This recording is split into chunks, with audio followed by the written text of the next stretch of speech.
The Cachalú program is one of the most important exercises made by the Colombian coffee growers, especially here in Santander, where we have special conditions of shade to ground coffee.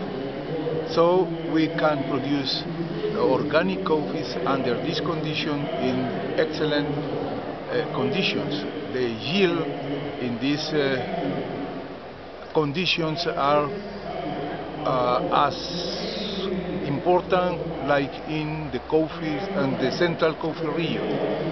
In this case of Cachalú coffee growers,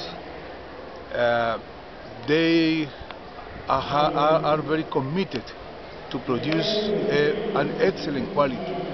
The effort made by them in order to make an excellent wet processing of cherries is perfect, and then also the drying condition to produce a good quality.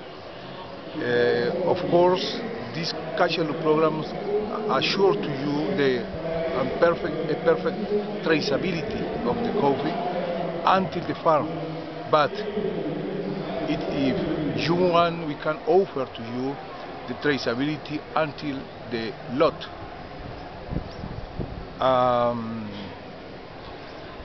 Cachalú also in this program we assure the social